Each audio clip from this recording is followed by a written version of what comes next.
नमस्कार, खबरें अभी तक देख रहे हैं आप और मैं हूं आपके साथ अमरना अरोड़ा। हरियाणा डायरी में आप सभी का स्वागत है। मुख्यमंत्री नायब सिंह सैनी के नेतृत्व में हरियाणा सरकार ने जन कल्याण, सुशासन और विकास को मजबूत करने वाले कई अहम फैसले लिए। इनमें दयालु योजना में सुधार, ईवी सीएनजी वाहनों पर टैक्स छूट, एकल लाइसेंस व्यवस्था और महिला आयोग में विस्तार शामिल है। इससे पारदर्शिता और ईज ऑफ डूइंग बिजनेस को बढ़ावा मिलेगा। रिपोर्ट देखिए। हरियाणा के मुख्यमंत्री नायब सिंह सैनी की अध्यक्षता में हुई कैबिनेट बैठक में कई महत्वपूर्ण निर्णय लिए गए हैं।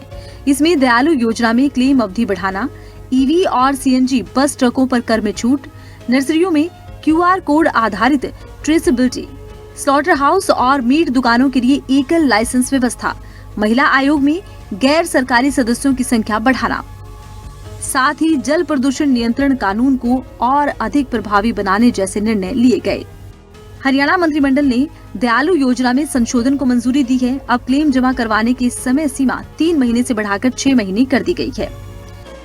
दयालु स्कीम्स के तहत सरकार ने अंत्योदय की भावना के साथ कार्य करते हुए 1,80,000 रुपए तक वार्षिक आय वाले परिवारों को परिवार के सदस्य की मृत्यु अथवा दिव्यांगता की स्थिति में दीनदयाल उपाध्याय अंत्योदय परिवार सुरक्षा योजना दयालु वन के तहत वित्तीय सहायता प्रदान कर रही है।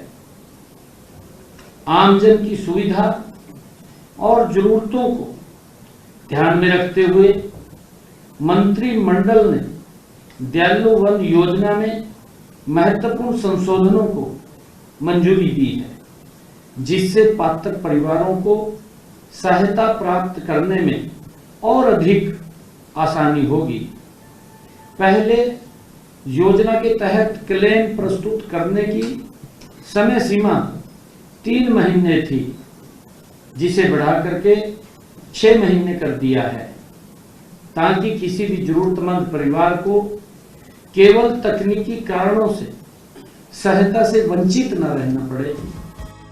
तो वहीं हरियाणा सरकार ने एनसीआर जिले में BS4 या उससे पुराने ट्रक और बसों को बदलने के लिए नया सफर योजना को मंजूरी दी है।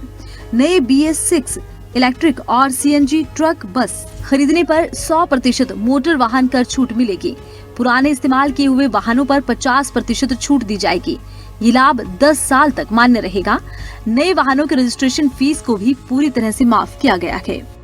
हमने ई बसेस और ट्रक्स बैठक में एनसीआर प्लानिंग बोर्ड की सहायता योजना के तहत राज्य के एनसीआर जिलों में BS4 या उससे पुराने मानकों वाले पुराने ट्रकों और बसों को बदलने पर मोटर वाहन कर में छूट के प्रस्ताव को भी आज मंजूरी दी है। नए BS6 या उससे कड़े मानकों वाले इलेक्ट्रिक व्हीकल CNG ट्रकों व बसों की खरीद पर पात्र लाभार्थियों को 100% मोटर वाहन कर में छूट दी जाएगी, ये निर्णय किया गया। इसके अलावा इन्हीं मानकों वाले पुराने इस्तेमाल किए हुए EV CNG ट्रकों व बसों की खरीद पर भी पात्र लाभार्थियों को मोटर वाहन कर में 50% तक की छूट दी जाएगी। दोनों ही मामलों में मोटर वाहन कर में छूट 10 साल की अवधि के लिए मान्य होगी। साथ ही योजना के तहत यहां खरीदे गए नए वाहनों के रजिस्ट्रेशन पर रजिस्ट्रेशन फीस भी माफ की जाएगी।